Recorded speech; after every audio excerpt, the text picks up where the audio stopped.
Assalamu alaikum students, this is your biology teacher Faisal Saeed. Student इसे पिछले lecture में आप लोगों ने एरोबिक रेस्पिरेशन का टॉपिक डिस्कस किया था और एरोबिक रेस्पिरेशन में आपने पहला स्टेप ग्लाइकोलिसिस जो है वो समझा होगा। और ग्लाइकोलिसिस का जो डेफिनेशन थी वो ये थी कि a process in which one glucose molecule is broken down into two pyruvate या into two pyruvic acid molecules। ठीक है, अब हम लोगों ने जैसा कि आपको मालूम होगा कि हमने जो इसका ओवरव्यू डिस्कस किया था उसमें पहला स्टेप ग्लाइकोलिसिस था और फिर क्रेब्स साइकिल, लेकिन इनके बीच में एक रिएक्शन है जिसे हम लिंक्ड रिएक्शन कहते हैं जो ग्लाइकोलिसिस को क्रेब्स साइकिल से मिलाता है।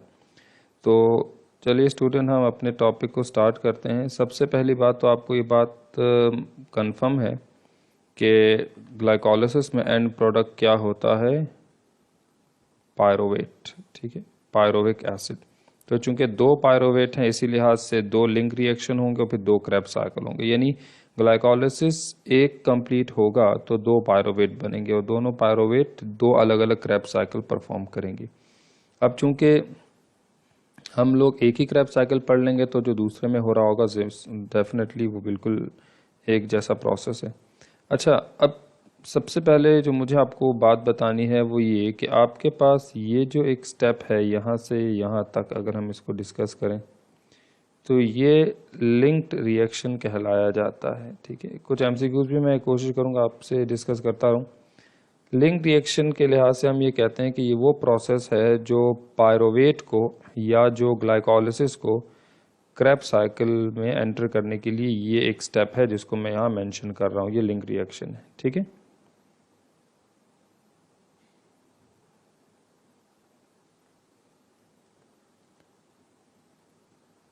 Link reaction. अच्छा, अब एक चीज़ ये भी आपको ध्यान में रखनी है कि हमसे ये भी पूछा जाता है कि फाइनली वो कौन सा कंपाउंड है, ऑर्गेनिक कंपाउंड है जो क्रेब्स साइकिल में एंटर होता है। तो पायरोवेट डायरेक्टली क्रेब्स साइकिल में एंटर नहीं होता, सबसे पहले उसे लिंक रिएक्शन के जरिए कन्वर्ट होना पड़ेगा कंपाउंड में, that is named as acetyl coenzyme A.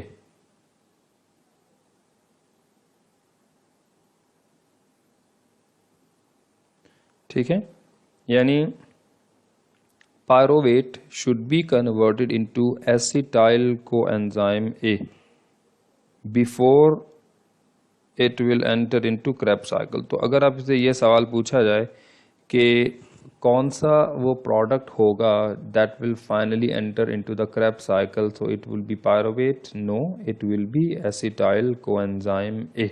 ठीक है, अच्छा एक चीज़ अब यहाँ पे आपको ये भी बता दूं कि ग्लूकोज 6 कार्बन कंपाउंड है और जब वो ब्रेक डाउन होता है तो उससे दो मॉलिक्यूल्स बनते हैं पायरोवेट के, और पायरोवेट का एक मॉलिक्यूल 3 कार्बन कंपाउंड है। ठीक है, अब आपको ये भी मालूम होना चाहिए कि अगर ये 3 कार्बन कंपाउंड है तो फिर ये एसिटाइल कोएंजाइम ए कितने कार्बन कंपाउंड है ये भी आपको मालूम हो जाएगा जब आप स्टेटमेंट पढ़ेंगे और जब आप इसकी थ्योरी भी अपने सामने रखेंगे तो वहाँ आपको लिखा हुआ नजर आएगा, in during link reaction pyruvate will convert into acetyl coenzyme A by oxidative decarboxylation process.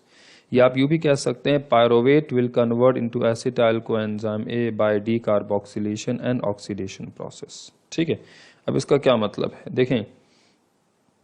Decarboxylation का मतलब क्या है? डीकार्बोक्सिलेशन का मतलब है रिमूवल ऑफ कार्बन डाइऑक्साइड।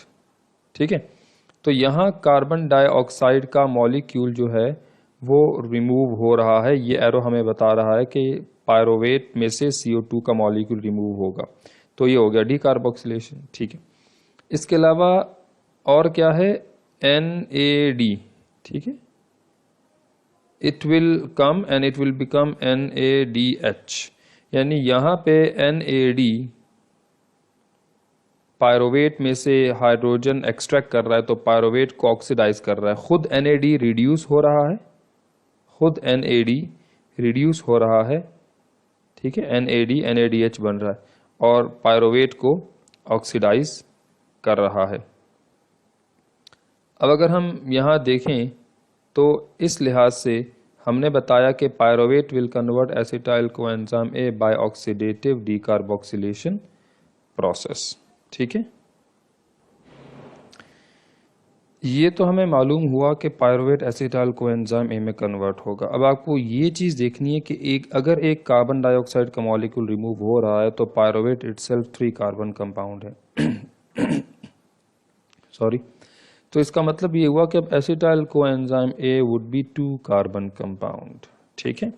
अच्छा, एक चीज़ और आपको याद रखनी है यहाँ पर कि कोएंजाइम ए भी ऐड हो रहा है, तो आप इसको यहाँ मेंशन करेंगे कि addition of coenzyme A. Coenzyme A is a sulphur containing compound, ठीक है। और आप ये बताते हैं कि ये विटामिन बी से डिराइव होता है, ये आपकी बुक की स्टेटमेंट है, बुक में भी लिखा हुआ है। तो एक दफ़ा MCQs पूछा भी गया था कि जो कोएंजाइम ए है, एसिटाइल कोएंजाइम ए में जो कोएंजाइम ए है, it is a derivative of और इट इज़ डिराइव फ्रॉम, तो विटामिन B5 पेंटोथेनेट से जो है ना ये डिराइव होता है, सल्फर कंटेनिंग कंपाउंड। अच्छा, अब पायरोवेट एसिटाइल कोएंजाइम ए में कन्वर्ट हुआ तो ये पहला स्टेप परफॉर्म हुआ जिसको हम यहाँ पे क्या कह रहे हैं, लिंक्ड रिएक्शन कह रहे हैं। जब तक ये लिंक रिएक्शन नहीं होगा क्रेब्स साइकिल स्टार्ट नहीं होगा, क्योंकि क्रेब्स साइकिल के लिए क्या चाहिए, एसिटाइल कोएंजाइम ए चाहिए, ठीक है। अब क्रेब्स साइकिल के बारे में हम जब डिस्कस करते हैं तो इसके 2-3 नाम और हैं, जैसे इसको हम लोग कहते हैं सिट्रेट साइकिल, ठीक है। इसके अलावा हम इसको कहते हैं सिट्रिक एसिड साइकिल, इसके अलावा हम इसे कहते हैं TCA साइकिल, और इसको हम एरोबिक डिग्रेडेशन ऑफ पायरोवेट, ठीक है। तो ये चंद नाम हैं जो हम क्रेब्स साइकिल के लिए यूज करते हैं। सिट्रेट साइकिल, चूंकि क्रेब्स साइकिल इनिशिएट होता है तो जो पहला प्रोडक्ट बनता है वो सिट्रिक एसिड है, या हम उसे सिट्रेट भी कहते हैं। तो सिट्रिक एसिड साइकिल या सिट्रेट साइकिल। और TCA क्यों कहते हैं, TCA stand for try carboxylic, T for try, C for carboxylic, A for acid, try carboxylic acid cycle. जो सिट्रिक एसिड बनेगा उसमें 3 कार्बोक्सिलिक ग्रुप होते हैं, COOH, इसलिए हम इसे TCA साइकिल भी कहते हैं। और इसका जो एक नाम है जिसे हम कहते हैं ना, एरोबिक डिग्रेडेशन ऑफ पायरोवेट, ठीक है। यानी अगर पायरोविक एसिड को एरोबिक तरीके से डिग्रेड किया जाए, ब्रेक डाउन किया जाए, तो वो क्या कहलाया जाता है, वो क्रेब्स साइकिल ही कहलाए। और अगर हम कहें कि एनएरोबिक डिग्रेडेशन ऑफ पायरोवेट तो फर्मेंटेशन कहलाया जाएगा। ये बात मैं आपको इससे पहले बता भी चुका हूँ जब हम एरोबिक रेस्पिरेशन और एनारोबिक रेस्पिरेशन को कंपेयर कर रहे थे। तो स्टूडेंट्स, अब हम डिस्कस ये कर रहे हैं कि finally acetyl coenzyme A which is 2 carbon compound, it will enter into Krebs cycle. अच्छा, क्रेब्स साइकिल एक साइक्लिक प्रोसेस है अगर, तो इसका मतलब होता है यहाँ भी एक कंपाउंड होगा जो एसिटाइल कोएंजाइम ए जो पायरोवेट से मिलता है उसके साथ रिएक्ट करेगा और फाइनली एक प्रोडक्ट बनाएगा, ठीक है। तो यहाँ जो ऑर्गेनिक कंपाउंड है, मैं उसका नाम आपको एंड में ही बता देता हूँ। एक साइक्लिक प्रोसेस होगा ना, तो फिर हमें अंदाजा हो जाएगा। तो हम पहले ये देख लेते हैं कि एसिटाइल कोएंजाइम ए इस ऑर्गेनिक कंपाउंड के साथ रिएक्ट करेगा तो यहाँ पहला प्रोडक्ट क्या बनेगा। अच्छा, हम क्रेब्स साइकिल का ये नाम क्यों रख रहे हैं, सिट्रेट या सिट्रिक एसिड साइकिल, पहले प्रोडक्ट की वजह से, है ना, ड्यू टू फर्स्ट प्रोडक्ट। तो इसका मतलब तो ये हुआ कि हमारे पास जो फर्स्ट प्रोडक्ट है वो यहाँ क्या होना चाहिए, सिट्रेट। मेरी कोशिश है कि मैं आपको इसके एंड में अगेन उसी तरीके से जैसे आपने पहले एक स्टोरी की सूरत में मेमोराइज करने की कोशिश की है, तो इसको भी मैं मेमोराइज करवाने में आपकी हेल्प कर सकूं। Acetyl coenzyme A will convert into citrate, ठीक है। अब ये एसिटाइल कोएंजाइम ए है, बट सिट्रेट और citric acid do not have any coenzyme A. It means that इस जगह कोएंजाइम ए रिमूव हो जाएगा। तो ये कोएंजाइम ए रिमूव हो रहा है। अच्छा, अगर आपको ये बात याद हो तो ठीक है कि पानी का मॉलिक्यूल कहाँ ऐड और रिमूव होगा, और अगर नहीं तो इट डजेंट मैटर। बट यहाँ एसिटाइल कोएंजाइम ए को सिट्रेट में कन्वर्ट होने के लिए कोएंजाइम ए का रिमूव होना ज़रूरी है। इसके अलावा इस पॉइंट पर यहाँ पानी का एक मॉलिक्यूल भी ऐड होगा, यानी पानी का एक मॉलिक्यूल भी इस पॉइंट पर ऐड होगा।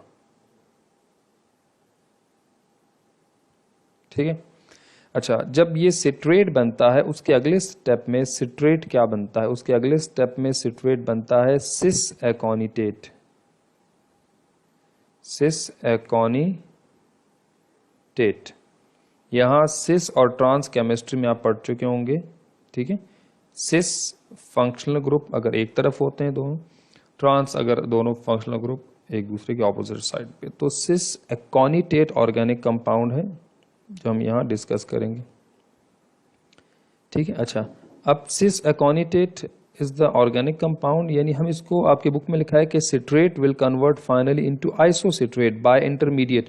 ये इंटरमीडिएट प्रोडक्ट है, it will rapidly convert into, अगले स्टेप में क्या बन जाएगा? आइसोसिट्रेट। ये अगले स्टेप में बन जाएगा आइसोसिट्रेट।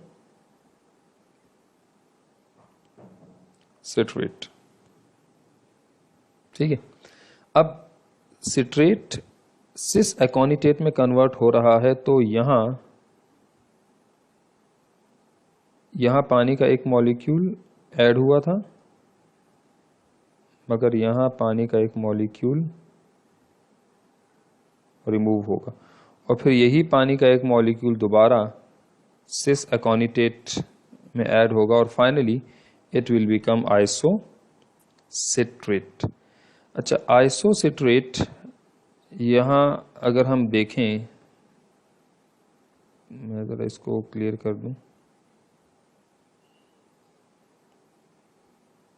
ठीक है।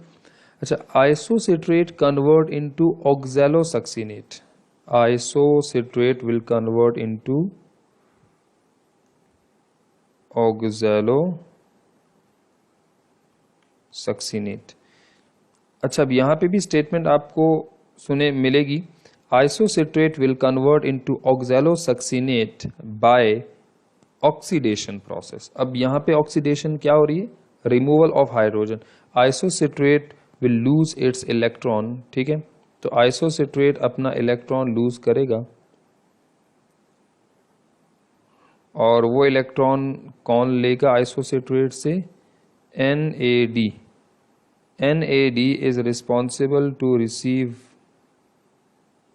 electron from isocitrate, और खुद NAD क्या बन जाएगा? NADH हो जाएगा।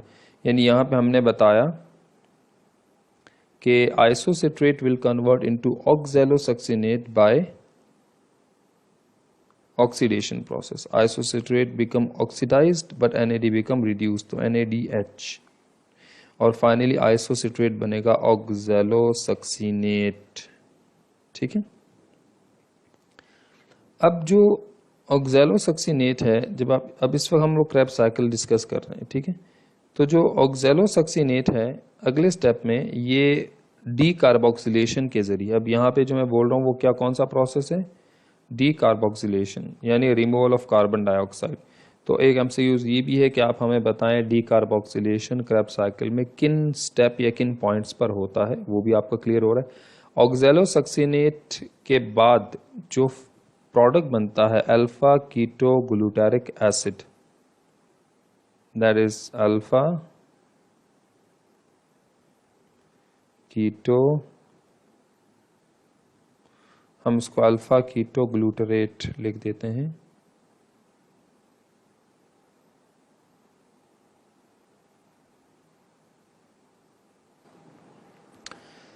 Oxalosuccinate will convert into alpha ketoglutarate और glutaric acid by the decarboxylation process। तो ये CO2 रिमूव हो रहा है यहाँ पे। ठीक है। अच्छा, अल्फा कीटोग्लूटरेट अगले स्टेप में कन्वर्ट होगा यहाँ एक प्रोडक्ट में जिसका नाम है सक्सिनाइल कोएंजाइम ए। प्रोडक्ट का नाम है सक्सिनाइल कोएंजाइम ए। ठीक है। अच्छा, अब जो सक्सिनाइल कोएंजाइम ए है, इसका मतलब है कि यहाँ हम लोग बताते हैं alpha keto glutarate will convert into succinyl coenzyme A by oxidative decarboxylation. Again जब हम कहते हैं डीकार्बोक्सिलेशन तो मतलब रिमूवल ऑफ कार्बन डाइऑक्साइड, यानी यहाँ removal of carbon dioxide is decarboxylation, जो हम यहाँ लिख भी देते हैं। ठीक है। अब हमें मालूम हो रहा है कि क्रेब्स साइकिल में दो जगह CO2 रिमूव होती, ऑक्सैलोसक्सिनेट अल्फा कीटोग्लूटेरेट के बीच में, अल्फा कीटोग्लूटेरेट और सक्सिनाइल कोएंजाइम ए के बीच में। अब यहाँ सक्सिनाइल कोएंजाइम ए है, तो ये जो लाइन है ये इसमें हमें यहाँ मेंशन करना पड़ेगा कि इस जगह एक कोएंजाइम ए भी ऐड हो रहा है। ठीक है।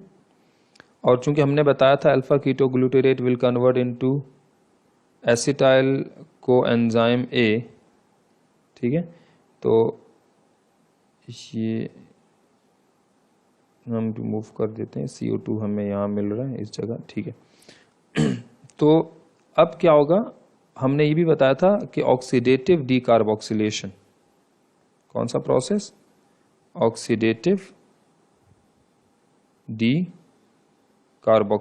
तो डीकार्बोक्सिलेशन तो हमें नजर आ रहा है। ठीक है। ऑक्सीडेशन कैसे नजर आएगी हमें, अगेन यहां NAD will become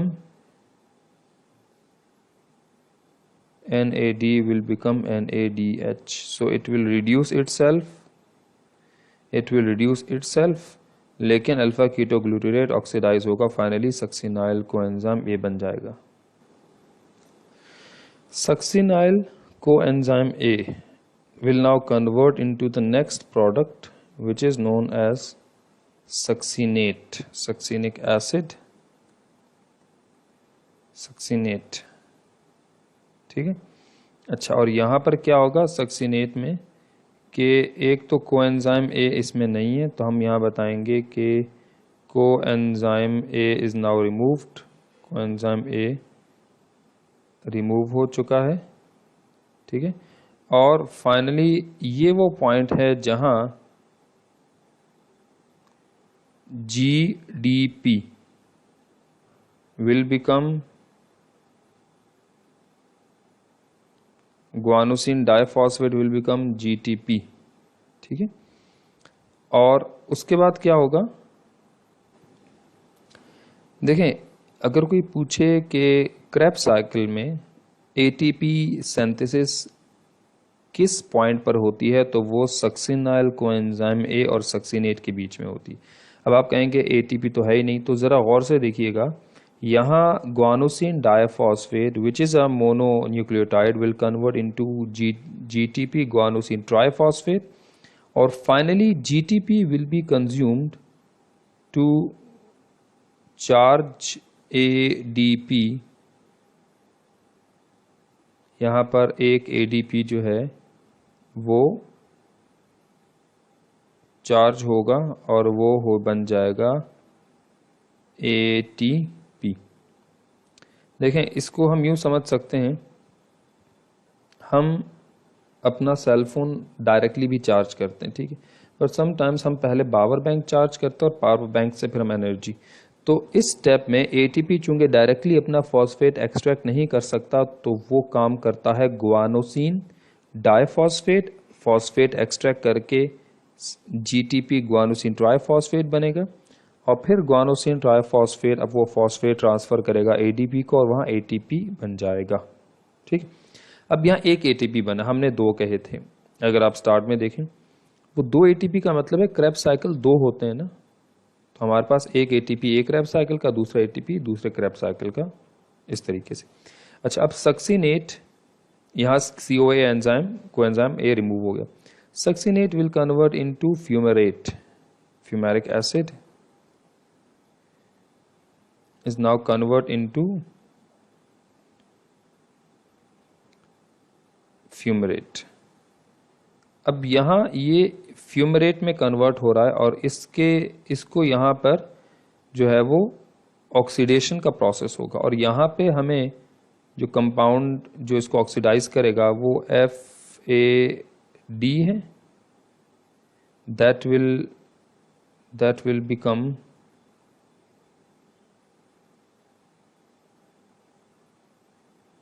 FADH2. ठीक है. And fumarate will then finally convert into malate or malic acid. Malate.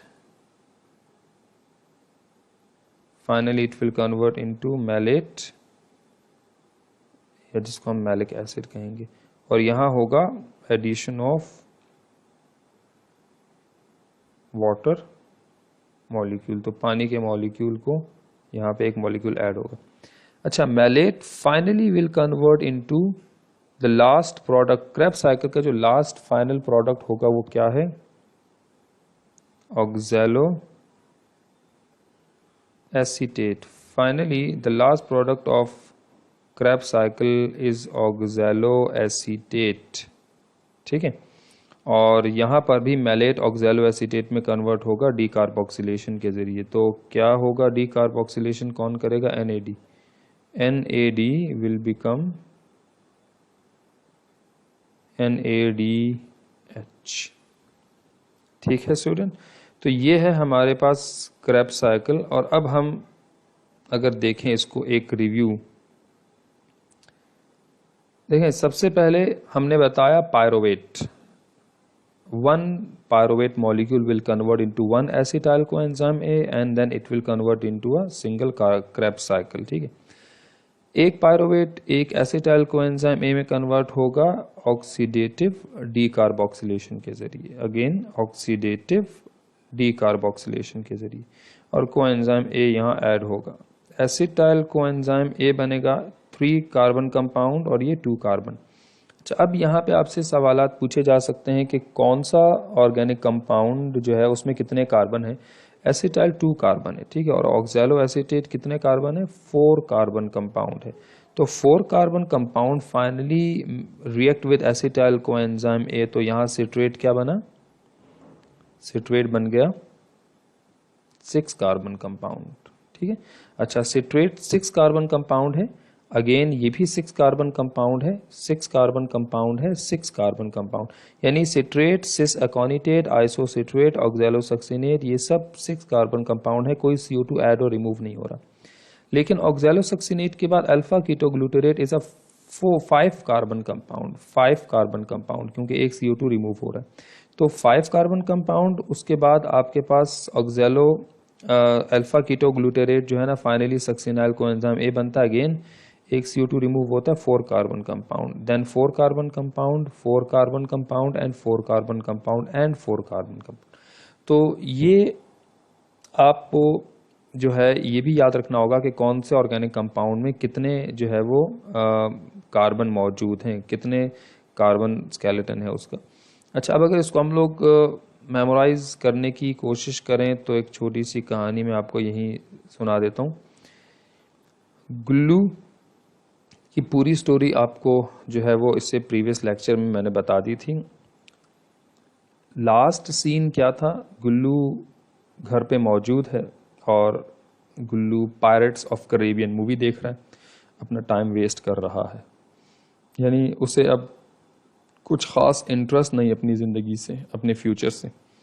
तो पायरेट ऑफ कैरेबियन मूवी गुल्लू देख रहा था कि इतने में गुल्लू की बहन आई और भाई का हाथ पकड़ के कहने लगी, चलो तुम अपना फ्यूचर बर्बाद कर रहे हो, मैं तुम्हारा किसी अच्छे कोचिंग में, किसी अच्छे, जहाँ पे मैं कोचिंग का वर्ड यूज़ करूँगा वहाँ कोएंजाइम A आ जाएगा. तो ये याद रखिएगा, जब भी कोचिंग का वर्ड आएगा तो समझ लीजिएगा यहाँ कोएंजाइम A अटैच हो रहा है. तो बहन ने भाई का हाथ पकड़ के कहा, छोड़ो ये जो तुम फजूल काम कर रहे हो, यानी पायरेट्स ऑफ कैरिबियन मूवी देख रहे हो और अपना फ्यूचर बर्बाद कर रहे हो। और बहन को बाकी भी चीज़ों का इल्म हो चुका था कि किस तरीके से उसने अपने पैसे गंवाए और अपनी जीपी बर्बाद की। तो बहन ने भाई का हाथ पकड़ा और उसे एसिटाइल कोचिंग लेकर गई। ठीक है, अब आप एसिटाइल तो याद रखेंगे, बस कोचिंग आपको ऐड कर लेना होगा, तो एसिटाइल कोचिंग। अच्छा, जब कोचिंग सेंटर पहुंचते हैं तो सबसे पहले उनसे क्या कहा जाता है? सिट, बैठिए, CIT, सिट। ठीक है, आई नो SIT, बट यहाँ हम इसको एक अपने हिसाब से चीज़ों को मॉडिफाई कर रहे हैं। तो बहन ने भाई को एसिटाइल कोचिंग का रास्ता दिखाया, उसको अपने साथ लेकर गई ताकि एडमिशन करवाए वहाँ। और कोचिंग वालों के पास जब वो पहुंचे तो सबसे पहले, आपका भी एक्सपीरियंस होता है जब आप आते हैं तो आपको एक सीट ऑफर की जाती है, आपसे कहा जाता है सिट, बैठी। अच्छा, सिट, बैठी, हम आपको रेट बताते हैं, यानी अपना फी स्ट्रक्चर बताते हैं। तो सिट रेट, सिट रेट। ठीक है, कोचिंग वालों ने कहा सिट, बैठी, अभी आपको रेट बताते हैं, सिट रेट। उसके बाद अकेला नहीं था, साथ में थी उसकी सिस, सिस अनीता। A फॉर अनीता नाम रख लें, या कुछ भी ऐसा नाम रखें जो आपको एकोनिटेट को क्लिक कर रहा हो। तो आपने बताया सिट रेट। ठीक है, और फिर साथ में थी सिस, सिस्टर भी बैठ गई साथ में ही, सिस एकोनिटेट।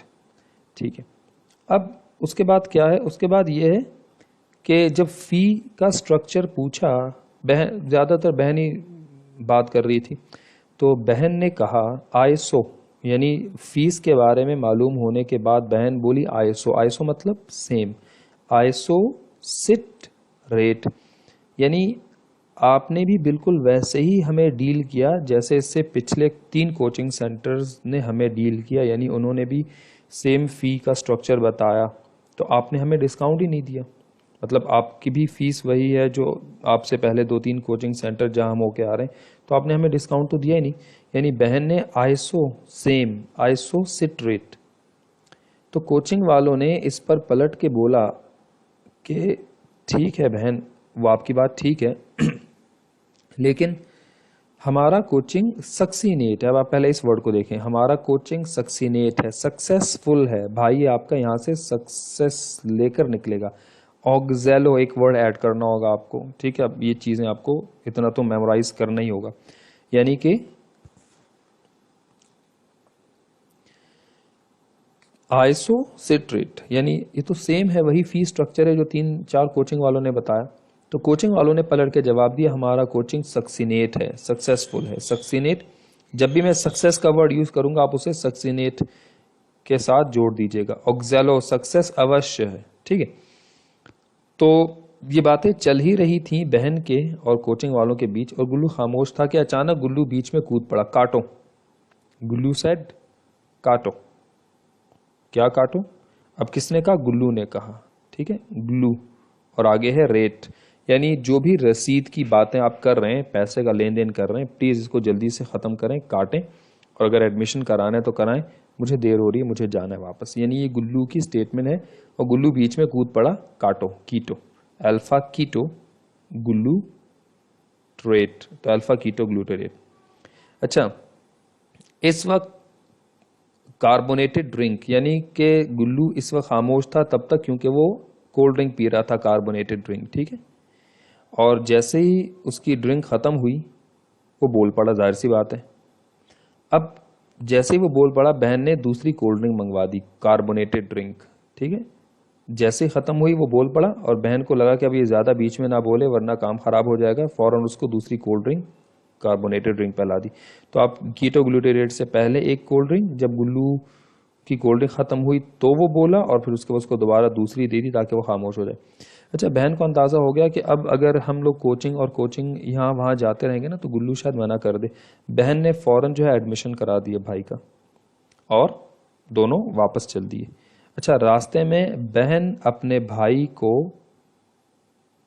उसकी हिम्मत बढ़ाने के लिए, उसका हौसला बढ़ाने के लिए बहन ने भाई से बोला कि भाई मुझे ये सक्सेनाइल कोचिंग दिखता तो है, सक्सेसफुल कोचिंग दिखता तो है, एडमिशन कराने के बाद दोनों चल दिए वापस। रास्ते में बात हो रही है, बहन भाई से बोल रही है, बहन ने भाई से क्या जुमले बोले, और ये तारीख में सुनहरी हरूफ से लिखे जाने वाले जुमले हैं, क्योंकि बहन अपने भाई का हौसला बढ़ा रही है, हिम्मत बढ़ा रही है।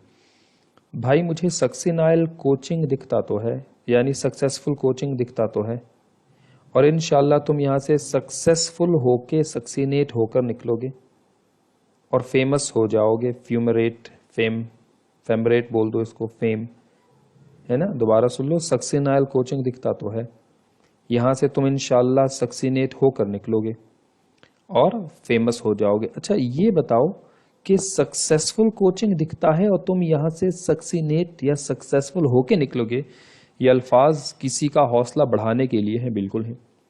और अगर मैं यहाँ ये वर्ड यूज़ करूँ कि ये अल्फाज सुन के गुल्लू के अंदर उम्मीद की एक नई किरण जागी, उम्मीद की एक नई किरण जागी, यानी एक एनर्जी लेवल उसका बढ़ा, तो ये पॉइंट आपका बड़ा ज़बरदस्त क्लियर हो रहा है कि वो कौन सा स्टेप है जहां एटीपी प्रोड्यूस होता है, जहां क्रेब साइकिल के दौरान एटीपी सिंथेसाइज होता है। तो आप याद रखिएगा, जब बहन ने कहा था सक्सीनाइल कोचिंग दिखता है और तुम यहां से सक्सीनेट होकर निकलोगे, ये अल्फाज गुल्लू के लिए उम्मीद की किरण थे, यानी एनर्जी थी। तो आप इसको ये इस तरीके से याद रखिएगा कि इन दो स्टेप के बीच में एटीपी सिंथेसाइज होता है, ठीक है। अच्छा, अब सक्सेसफुल होके निकलोगे और फेमस भी हो जाओगे डेफिनेटली। तो भाई अब थोड़ा सा उसको हौसला हुआ। बातें करते करते घर पहुंचे। घर पहुंच के गुल्लू ने पहला जो जुमला कहा, रास्ते में वो खामोशी था, मुझे भूख लगी है। अब गुल्लू को भूख लगी है तो बहन ने गुल्लू को मलाई बोटी, मैलेट, मलाई, MALA जब आप लिख लेंगे तो आगे TE ही है, ठीक है। तो आप यहाँ बहन ने गुल्लू को मलाई बोटी लाके खिला दी। स्पाइसी थी, मिर्चें ज़्यादा थी, उससे गुल्लू को एसिडिटी हो गई, एसिटेट। तो ऑक्जेलो का वर्ड आप ऐड कर लीजिएगा, ऑक्जेलो एसिटेट, ठीक है। और फाइनली ये इस तरीके से आपका जो है क्रेब साइकिल एक होपफुली स्टूडेंट मैं कोशिश कर सकता हूँ। बाकी आप जो मेहनत कर रहे हैं वो उसका कोई नेमल बदल नहीं है। आप जो मेहनत करते हैं, जो चीज़ आप खुद समझते हैं, जिसको आप खुद याद रखने की कोशिश करते हैं, आपकी अपनी टेक्निक्स भी हैं, लेकिन अगर हम यहाँ कोई एक टेक्निक का जिक्र करते हैं, उससे आपको कोई हेल्प मिलती है तो आप वो फॉलो करना चाहें वो भी फॉलो कर सकते हैं। यहाँ मैं आपसे एक MCQs डिस्कस कर लेता हूँ स्टूडेंट्स। एक MCQs जो मुझे आपसे शेयर करना है, डिस्कस करना है, वो ये आपके सामने मैंने यहाँ लिख दिया है। देखिए, अगर हम इसमें से अपने MCQs डिराइव करें, सबसे पहला ये है कि you have to find out the चलें यूँ समझ लेते हैं, ये सवाल मैं यूँ पूछ लेता हूँ, विच of the following in this complete process, which of the following is 5 carbon compound, A, B, C, D and E। इनमें से 5 कार्बन कंपाउंड कौन सा है? अब आप देखिए, ग्लूकोज है, उसका एंड प्रोडक्ट है, फिर उसके बाद वो एंड प्रोडक्ट लिंक रिएक्शन से गुजर के एक फाइनल प्रोडक्ट में कन्वर्ट होगा जो क्रेब साइकिल में एंटर हो जाएगा, ठीक है। अब आपके सामने क्रेब साइकिल है, तो 5 कार्बन कंपाउंड कौन सा था? Alpha keto glutarate. यानी आपसे पूछा जाएगा which of the following is a 5 carbon compound, alpha, beta, charlie, delta और एलिफेंट। तो आंसर है डेल्टा। क्यों? क्योंकि आपको मैंने यहाँ बताया। अच्छा, ये चीज़ आप देखें, CO2 एक पहले भी रिमूव हो रहा है, एक CO2 बाद में रिमूव हो रहा है, और ये 5 कार्बन। अच्छा, अगर ये 5 कार्बन है तो दूसरा MCQs बनता है कि विच of the following is a 3 carbon compound. तो ग्लूकोज 6 कार्बन है, ब्रेकडाउन में जो पायरुवेट बनता है वो 3 कार्बन है, ठीक है। Which of the following is a 3 carbon compound, option A है। Which of the following is a 2 carbon compound, option B है। क्यों? क्योंकि अगर आप गौर से देखें यहाँ, तो पायरुवेट 3 कार्बन कंपाउंड है, CO2 रिमूव हो रहा है, जो मैं यहाँ भी दिखाया जा रहा है। CO2 रिमूव होगा, एसिटाइल कोएंजाइम A बनेगा, तो 2 कार्बन, यानी A 3 कार्बन कंपाउंड है, B 2 कार्बन कंपाउंड है, क्योंकि CO2 रिमूव हो रहा है। अच्छा, जब ये B क्रेब साइकिल में एंटर होता है तो E के साथ मिलता है, E इनमें से ये लास्ट प्रोडक्ट बना लें, ठीक है। अच्छा, अब चूंकि इन तमाम स्टेप में ही सेम कार्बन है तो आपको ये E क्या मिलेगा? 4 carbon compound. Succinyl 4 carbon, succinate 4 carbon, fumarate 4 carbon, malate 4 carbon, oxalo acetate 4 carbon. जब ये 4 कार्बन इस 2 कार्बन से मिलता है तो C यानी कि citrate, ESS aconitate, isocitrate, oxalosuccinate, तो इनमें से कुछ भी हो सकता है, यानी 6 का, यानी this is 3 carbon compound, 2 carbon compound, 6 carbon compound, Charlie 6 carbon compound, फिर एक CO2 निकला तो डेल्टा रह गया यानी कि D 5 कार्बन कंपाउंड, फिर एक और कार्बन डाइऑक्साइड निकला तो ये क्या बना 4 कार्बन कंपाउंड एलिफेंट। तो ये एक एमसीक्यूज है जो मैंने आपसे शेयर किया। इसमें ये भी पूछा जा सकता है which of the following is pyruvate, तो alpha beta charlie alpha. Which of the following is alpha ketoglutarate delta, alpha ketoglutarate है। Which of the following is acetyl coenzyme A beta. अच्छा, which of the following is citrate, ये अच्छा। Which of the following is oxalosuccinate, वो भी यही है। Which of the following is isocitrate, वो भी यही है। Which of the following is sis aconitate, वो भी यही है। अगर पूछा जाए विच of the following is fumarate E, which of the following is malate, which of the following is succinate, which of the following is succinyl coenzyme A, which of the following is oxaloacetate, तो 4 carbon, 3 carbon, 2 carbon, 5 carbon, 6 carbon compound कौन से होते हैं वो इस MCQs में आपके इस डायग्राम से कवर हो रहे हैं। तो होपफुली स्टूडेंट, कोशिश मेरी ये है कि मैं आपको मैक्सिमम चीज़ें समझा सकूं। उसमें क्रैब साइकिल मैंने आपको समझाया। इसके अगले लेक्चर में इंशाल्लाह we have to deal with the electron transport chain. बल्कि I think we have in this lecture right now, so हम इसको कंटिन्यूटी में ही देख लेते हैं। आई थॉट के I have a second file but it's the present the same one, but it's okay. So let's continue with this lecture. Students, अब आपको जैसा मालूम है कि हमें, अच्छा एक यहाँ पे अगर हम एक सवाल और भी डिस्कस कर लें वर्बली, हमें कितनी जगह क्रैब साइकिल में हमें कितनी जगह NADH जो है वो मिला, तो वो है 3, 1 2 3। ठीक है, ये तो लिंक रिएक्शन है, यानी हमें 3 NADH मिले। हमने लिखे थे 6, तो क्रैब साइकिल 2 है तो 6 NADH हो गए। अच्छा, कितनी जगह FADH2 मिलता है? 1, तो हमने 2 कर दिया। ठीक है, कितने ATP मिलते हैं? 1, एक्चुअल में वो 2 है क्रैब साइकिल। कितने CO2 रिमूव होते हैं एक क्रैब साइकिल में? एक क्रैब साइकिल में तो वो 2 हैं। अगर टोटल क्रैब साइकिल जो 2 है तो 4 CO2 रिमूव होंगे, एक यहाँ पे और एक यहाँ पे 2। तो आप क्रैब साइकिल साइमल्टेनियसली 2 परफॉर्म हो रहे थे क्योंकि 2 पायरोवेट होते हैं। ये बात मैं आपको पहले भी बता चुका हूँ। ठीक है, अच्छा अब हमारे पास इलेक्ट्रॉन ट्रांसपोर्ट चेन जिसे ETC कहते हैं। देखें, एक चीज तो कंफर्म है कि यहां आप देखें ये एक माइटोकॉन्ड्रियन है। माइटोकॉन्ड्रियन का इनर एरिया मैट्रिक्स है जहां क्रैब साइकिल, अच्छा ये वाला एरिया पूरा मैट्रिक्स। अब हम क्या कर रहे हैं, इसकी जो अंदर वाली मेम्ब्रेन है जिसको मैं यहां नाम लिख देता हूं, that is known as folded membrane, जिसको हम क्रिस्टी और क्रिस्टाई कहते हैं। ठीक है, तो यहां लिख देता हूं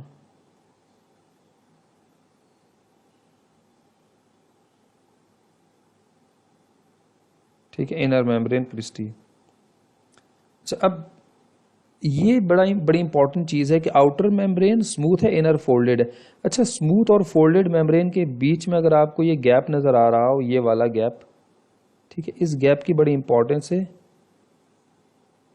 इसे हम इंटर मेम्ब्रेनस स्पेस कहते हैं, या the space between outer membrane और इनर मेम्ब्रेन जिसको क्रिस्टी कहते हैं, उनके बीच में ये स्पेस है,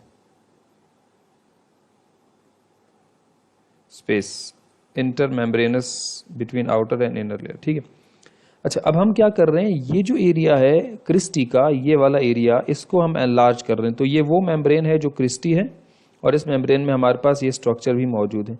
अच्छा, याद रखिएगा इस मेम्ब्रेन के अंदर ये वाला हिस्सा मैट्रिक्स है, तो इसका मतलब है ये हिस्सा सारा मैट्रिक्स होगा।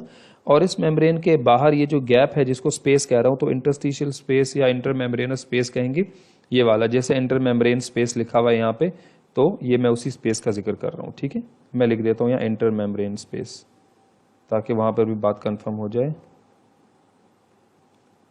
इंटर मेम्ब्रेन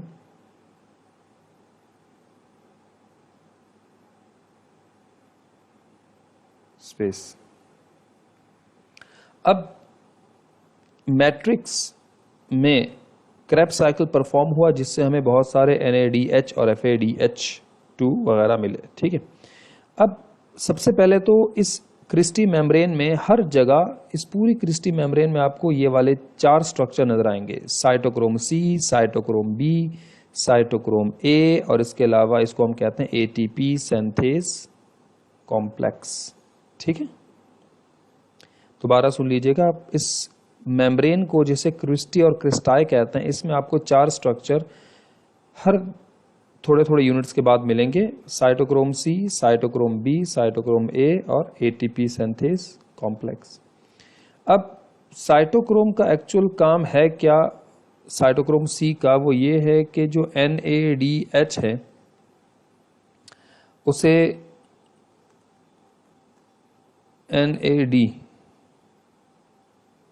NAD बना दिया, NAD प्लस। ठीक है, यानी एक्चुअल में साइटोक्रोम C ने NADH, ये कहाँ से मिला, ये हमें अभी जो थोड़ी देर पहले अभी आपने पढ़ा क्रेब्स साइकिल, जहाँ पे हमें 3 जगह NADH मिल रहा है, तो एक्चुअल में वो जो हाइड्रोजन वहाँ से मिल रहा है वो हाइड्रोजन यहाँ कंज्यूम होगा। देखें, NADH साइटोक्रोम C के पास आएगा, साइटोक्रोम C उसे लूट लेगा और NAD बना देगा, यानी और उसकी हाइड्रोजन को पंप करके बाहर, फिर दूसरा NADH आएगा उसकी हाइड्रोजन, फिर एक और NADH आएगा उसकी हाइड्रोजन को रिमूव। असल में अच्छा, साइटोक्रोम C क्या कर रहा है कि NADH को ऑक्सीडाइज कर रहा है और उसकी हाइड्रोजन को अगेंस्ट मैट्रिक्स से बाहर इंटरमेम्ब्रेनस स्पेस में, यानी ये जो गैप है ना, इन गैप्स में जमा कर रहा है। मैं थोड़ा सा आपको समझाऊं कि एक्चुअल में हो क्या रहा है। यहाँ ये जो मैं छोटे छोटे डॉट्स लगाऊंगा, ये छोटे छोटे डॉट्स हाइड्रोजन आयंस मेंशन कर रहे हैं। हाइड्रोजन आयंस की कंसंट्रेशन अंदर से कम करके हाइड्रोजन आयन को हम इसको हाइड्रोजन क्लाउड कहेंगे, और ये सारा हाइड्रोजन क्लाउड इन तमाम इंटरमेम्ब्रेनस स्पेस में जमा हो रहा है, और ये इस माइटोकॉन्ड्रिया के पूरे इंटरमेम्ब्रेनस स्पेस में हाइड्रोजन आयंस जमा हो रहे हैं। और हाइड्रोजन आयन की कंसंट्रेशन एक खास सोची समझी, आप एक मंसूबे के तहत, सोचे समझे मंसूबे के तहत इस पूरे हाइड्रोजन आयंस को, अब आप देखें इंटरमेम्ब्रेनस स्पेस में हाइड्रोजन आयन की कंसंट्रेशन को बढ़ाया जा रहा है। ठीक है, और वो कौन कर रहा है, साइटोक्रोम वगैरह ये काम कर रहे हैं। अंदर कोई भी हाइड्रोजन, क्योंकि पहले अंदर हाइड्रोजन NADH के साथ था, अब NADH साइटोक्रोम C ने NADH को NAD बना दिया। सिमिलरली साइटोक्रोम B ने FADH2 को, किसको, FADH2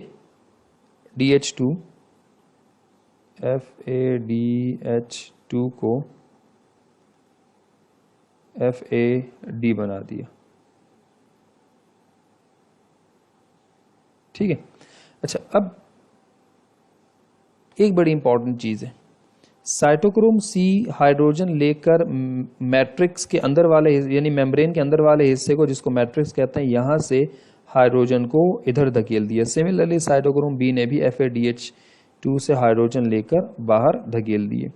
अब एक जो पॉइंट है वो ये है, NADH जब बॉन्ड ब्रेक होता है वो NAD हाइड्रोजन प्लस इलेक्ट्रॉन्स भी रिमूव होते हैं, यानी इलेक्ट्रॉन्स भी निकलते हैं इस प्रोसेस में। सवाल है वो इलेक्ट्रॉन्स जो यहां निकलेंगे उन्हें इलेक्ट्रॉन कैरियर साइड, अच्छा, electrons are highly charged, they are actual में radicals, they are anions. ठीक है, तो इलेक्ट्रॉन्स जो इसमें से 2 रिमूव होंगे, उन इलेक्ट्रॉन्स को इलेक्ट्रॉन कैरियर साइटोक्रोम C से निकाल के साइटोक्रोम B को देगा। साइटोक्रोम B के अपने पास भी यही प्रोसेस हुआ है, उसके पास भी 2 इलेक्ट्रॉन्स FADH2 से मिले हैं, और वो ये इलेक्ट्रॉन सारे के सारे फाइनली, ये टोटल इलेक्ट्रॉन्स यहाँ, अच्छा, ये जो वाइट डॉट्स नजर आ रहे हैं सब इलेक्ट्रॉन कैरियर्स हैं, इलेक्ट्रॉन कैरियर्स ये भी हैं, और ये सारे इलेक्ट्रॉन कैरियर्स इलेक्ट्रॉन्स को लेकर ट्रांसपोर्ट कर रहे हैं मेम्ब्रेन में। तो चूंकि ये सारे मेम्ब्रेन में इलेक्ट्रॉन्स आगे बढ़ते जा रहे हैं, इसलिए हमने इसका नाम इलेक्ट्रॉन ट्रांसपोर्ट चेन रख दिया। सिमिलरली, और फाइनली इलेक्ट्रॉन किसको मिलेंगे, साइटोक्रोम A को। अब मैं यहाँ एक छोटी सी स्टोरी बता दूं, देखें, इसको यूं समझ लें, आपके घर में मेहमान आते हैं अपने बच्चों समेत। अक्सर ऐसा होता है जब मेहमान आपके घर में आते हैं, उनके जो बच्चे होते हैं रास्ते में कोई चीज़ पेरेंट्स ने दिला दी थी उनको, किसी को लेस का पैकेट, किसी को आइसक्रीम दिला दी थी। अब जब वो घर में आपके आए तो उनके पास अभी भी वही उनका राशन मौजूद है। आपने क्या किया, साइटोक्रोम सी ने, आपने एक बच्चे को बुला लिया जिसके पास लेस का पैकेट थे, आपने बुलाया, जब वो आया उसके बाद वो रोता हुआ गया। आया था लेस के पैकेट के साथ, आपने बुलाया और आपने उसका लेस का पैकेट छीन लिया और अपने पास रख लिया, हड़प कर लिया, जो भी किया, ठीक है। और उससे कहा बेटा जाओ अब्बू और दिलाएंगे। ये एनएडी दोबारा क्रैब साइकिल के पास जाएगा और वहां से मजीद और एनएडीएच यानी हाइड्रोजन लेकर आएगा। सिमिलरली आपके दूसरे भाई ने या आपकी दूसरी बहन ने एक बच्चे को बुलाया जिसके पास आइसक्रीम थी, जब वो आया तो थी लेकिन उसकी आइसक्रीम छीन ली और वो बेचारा या वो बेचारी, जो भी बच्चा है या बच्ची है, वो FAD बन के, अब यानी इनको कहा जाता है जाओ अब्बू और दिलाएंगे, यानी NAD और FAD को दोबारा क्रैब साइकिल में इस काम के लिए भेजा जाता है और हाइड्रोजन लेकर आओ, ठीक है। अब जरा इंपॉर्टेंट चीज सुनिएगा, हाइड्रोजन क्लाउड डेवलप हो रहा है to the outside of the cristae, जिसको इंटरमेम्ब्रेन स्पेस कहते हैं। और ये हाइड्रोजन क्लाउड जितना ज्यादा होगा उतना ही हमें फायदा होगा। कैसे फायदा होगा? ATP सिंथेज कॉम्प्लेक्स, ये जो नाम लिखा है मैंने यहाँ भी लिख दिया, ATP सिंथेज कॉम्प्लेक्स, ठीक है। अब होगा क्या? अच्छा, सबसे पहले बताएं, NADH जब ब्रेक डाउन होता है, NAD अलग होता है, हाइड्रोजन अलग, दो electrons. Electrons are highly charge particles, radicals, और उन्हें फ्री नहीं छोड़ा जा सकता। आपके घर आपकी फुप्पो आई अपने 2 बच्चों समेत। वो 2 बच्चे बहुत शैतान, किसी की बात ना सुनने वाले, और अगर आप उन्हें फ्री छोड़ दें तो वो घर में कोई ना कोई चीज़ तोड़ फोड़ कर देंगी। अब आपकी फुप्पो आपके घर आती हैं और वो ये कहती हैं, बेटा ये 2 बच्चे संभाल लो, मुझे शॉपिंग पे जाना है, तो मैं थोड़ी देर में आके अपने बच्चे ले जाऊंगी। लेकिन आपको लगता है कि ये 2 बच्चे आप मना भी नहीं कर सकते क्योंकि अब्बू नाराज़ हो जाएंगे, फुप्पो के हैं, और आपको एक आंख नहीं भाती वो, तो बच्चे कैसे आपको एक आंख भी भाएंगे। तो ये जो 2 बच्चे हैं ये आफत के परकाले हैं और आपकी कोशिश होगी कि इनको किसी न किसी तरीके से इनसे जान छुड़ाएं। तो आपने क्या किया, 2 बच्चों को पकड़ के आगे दे दिया अपनी बहन को, ठीक है। अच्छा, जो आपकी सिस्टर हैं छोटी आपसे, उससे कहा ये 2 बच्चे संभालो, मुझे कोचिंग जाना है, I am getting late. But खाला ने ऑलरेडी आपकी छोटी बहन को अपने 2 बच्चे पकड़ा दिए थे क्योंकि खाला का भी प्लान था शॉपिंग पे जाने का। तो आपने अपने यानी फुप्पो के जो 2 बच्चे हैं वो अपनी छोटी बहन को सौंप दिए। तो छोटी बहन के पास ऑलरेडी खाला के 2 बच्चे थे जो बिल्कुल उसी लेवल के बच्चे हैं जो फुप्पो के बच्चे हैं, तो ये हो गए 4। अब आप अपनी जान छुड़ा चुके, आपने तो कहा तुम पकड़ो। अब आपकी बहन के पास जो 2 ऑलरेडी थे, आपकी बहन ने घर में मौजूद जो सबसे छोटा भाई है जो गेम खेल रहा है, वटएवर जो भी कर रहा है घर में, 2 अपने यानी 2 खाला के और 2 फुप्पो के बच्चे पकड़ाए और आपने कहा भाई पकड़ो, मुझे भी आज टेस्ट है मेरा कोचिंग में, मुझे जाना है। अब यानी 4 इलेक्ट्रॉन्स यानी 4 इंतहाई एनर्जेटिक बच्चे आपके भाई के सर पे नाच रहे हैं, साइटोक्रोम A के सर पे नाच रहे हैं, और आपका भाई बेचारा बावला हुआ है कि कैसे जान छोड़ा है उनसे। ये वो मौका है कि अगर इस वक्त कोई रहमत का फरिश्ता बनकर आए और वो इन बच्चों को गले लगा ले तो इससे बढ़ के क्या अच्छा हो सकता है। ऐसा ही है, बिल्कुल ऐसा ही है। तो गौर से सुनिएगा, इस मौके पर ये 4 इलेक्ट्रॉन्स साइटोक्रोम A लेकर इन्हें परेशान है कि इसी मौके पर एंट्री होती है रहमत के फरिश्ते की, और वो हम यहाँ कहते हैं ऑक्सीजन। एरोबिक रेस्पिरेशन में अगर आपको रोल ऑफ ऑक्सीजन पढ़ना होगा तो अब आपको वो समझ में आएगा। आपने पूरी एरोबिक रेस्पिरेशन में ग्लाइकोलिसिस स्टार्ट किया, क्रेब्स साइकिल पढ़ा, मगर कहीं ऑक्सीजन कंजम्पशन, ऑक्सीजन का यूज डिस्कस नहीं किया। अब आपको oxygen, what is the role of oxygen during aerobic respiration, अब आप उस पॉइंट को समझेंगे।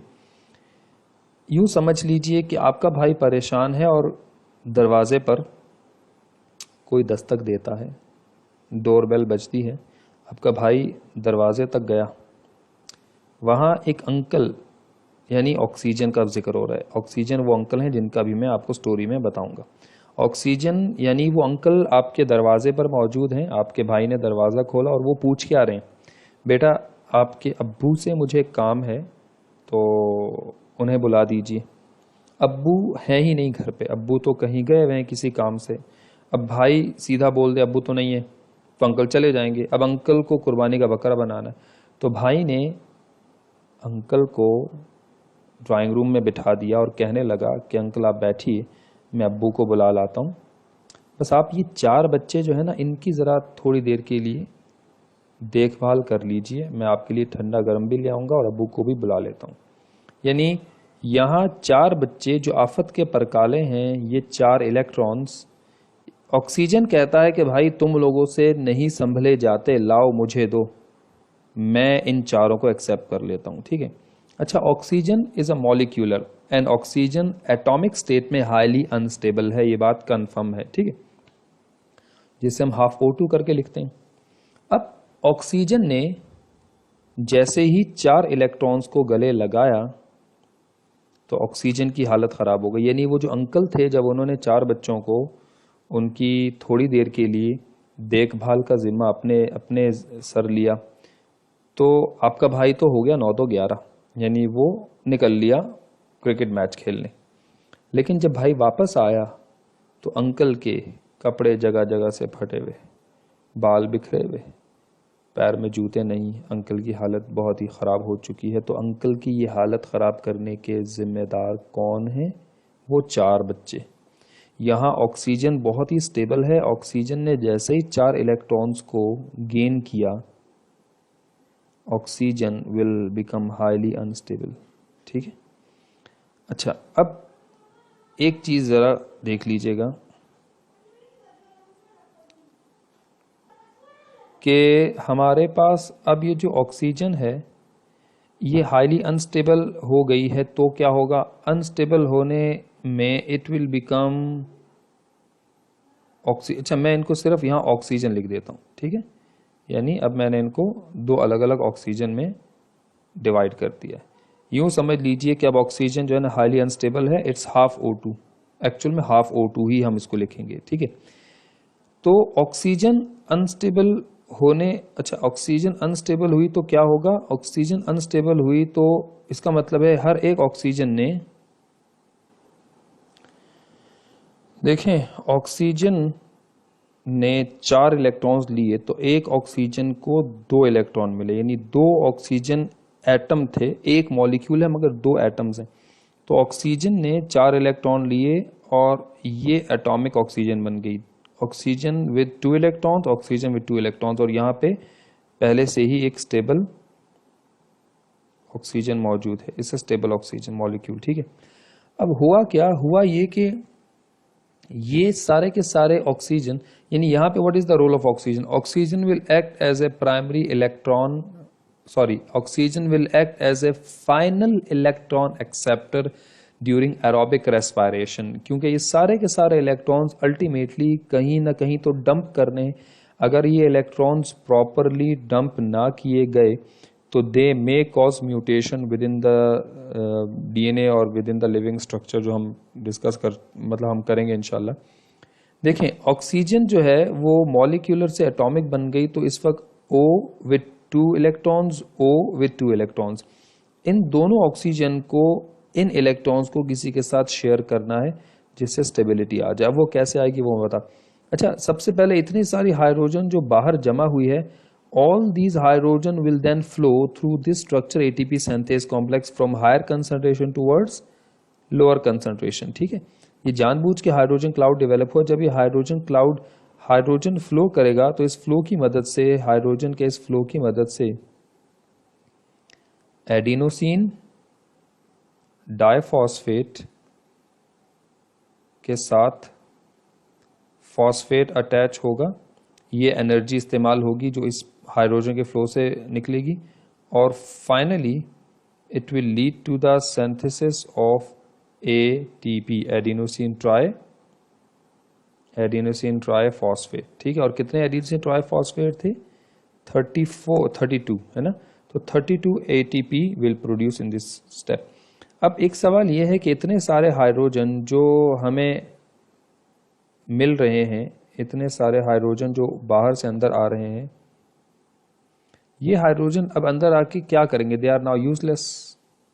अब वो मजीद क्या कर सकते हैं? कुछ भी नहीं कर सकते, ठीक है। तो अब होगा क्या, H प्लस भी रेडिकल्स हैं, पॉजिटिव कैटाइंस, और ये एनाइंस। अगर आप गौर से देखें, जो दो हाइड्रोजन हैं, ये इन दोनों में से किसी एक ऑक्सीजन से जाके डिस्कस करेंगे और ये कहेंगे कि भाई आप तो इन दो को लेकर बड़े परेशान हैं, आपको नहीं चाहिए और हमें तो एक एक चाहिए, तो क्यों नहीं आप अपना एक इलेक्ट्रॉन मुझे इस हाइड्रोजन को और अपना एक इलेक्ट्रॉन इस हाइड्रोजन को दे दें। तो आपको ऐसा नहीं लगता कि इससे हमें, लेट सपोज अगर मैं इसका एक स्टेप यहाँ से समझाऊँ आपको कि ये दो ये और दो ये, यानी अगर ये आपस में इनकी बात बन जाए और ये रिएक्ट कर लें, तो व्हाट डू यू थिंक क्या बनेगा? आपने एरोबिक रेस्पिरेशन में as a by product H2O भी पढ़ा हुआ है, राइट? तो देखिए, दो oxygen with 2 electrons, hydrogen H plus proton, तो इस H प्लस को एक इलेक्ट्रॉन, इस H प्लस को एक इलेक्ट्रॉन चाहिए, और ऑक्सीजन के पास ऑलरेडी दो हैं। तो ऑक्सीजन क्या करेगा, ये एक ऑक्सीजन इन दो हाइड्रोजन से मिलकर बॉन्ड बनाएगा और finally they will become, oxygen भी स्टेबल, हाइड्रोजन भी स्टेबल हो जाएगी, they will become H2O। Similarly मजीद और हाइड्रोजन ऊपर से नीचे आएंगे, वो दो हाइड्रोजन इस ऑक्सीजन, ये जो ऑक्सीजन का एटम है अनस्टेबल एटम है, इसके साथ जब वो बॉन्ड बनाएंगे दो हाइड्रोजन, तो भी पानी का मॉलिक्यूल बन जाएगा। तो इसका मतलब ये हुआ कि यहाँ ऑक्सीजन का एक्चुअल रोल है final electron acceptor during the process of aerobic respiration. तो होपफुली स्टूडेंट, हमने कोशिश ये की कि इस पूरे के पूरे एक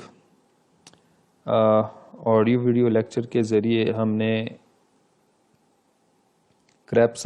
लिंक्ड रिएक्शन, इस लेक्चर में हमने क्रेब्स साइकिल को मेमोराइज करने के लिए कुछ ट्रिक्स निमोनिक की सूरत में, और फाइनली हमने इलेक्ट्रॉन ट्रांसपोर्ट चेन के बारे में डिस्कशन की है। इसके अगले स्टेप में मेरी कोशिश होगी कि मैं आपको कैम प्लांट्स, C4 प्लांट्स और C3 प्लांट्स का कंपैरिजन समझाऊं। मैं आपको ऑल्टरनेट कार्बन डाइऑक्साइड फिक्सेशन समझा दूं। इसके अलावा मैं आपको इसके अगले ऑडियो वीडियो लेक्चर में फॉस्फोराइलेशन क्या है और उसमें फोटो फॉस्फोराइलेशन, ऑक्सीडेटिव फॉस्फोराइलेशन और सबस्ट्रेट लेवल फॉस्फोराइलेशन किसे कहते हैं, तो ये कुछ चीज़ें जो हम इसके अगले वाले एक वीडियो लेक्चर में, ऑडियो वीडियो लेक्चर में डिस्कस करेंगे। तो स्टूडेंट, ये वो चैप्टर है जिसमें आपको मेहनत करनी है, ज़्यादा करनी है, और मेरी कोशिश ये है कि इसके पॉसिबल जो MCQs हैं वो भी मैं आपको जिस तरीके से चैप्टर वाइज मैं आपको वर्कशीट देता हूँ तो वो भी आपको प्रोवाइड कर सकूँ। एक चीज़ ज़रूर कीजिएगा, आप इस चैप्टर को थॉरोली पढ़िएगा, इसकी थ्योरी, और ख़ास तौर पे इसकी थ्योरी जो आपको MCAT की 1 की या EQ 1 की जो बुक दी गई है, ख़ास तौर पे आप उससे पढ़िएगा, क्योंकि उसमें तमाम पॉइंट्स को स्टेप बाय स्टेप मेंशन किया हुआ है, और आप अपने पास लेक्चर को प्रॉपर नोट डाउन भी कीजिएगा। Thank you students.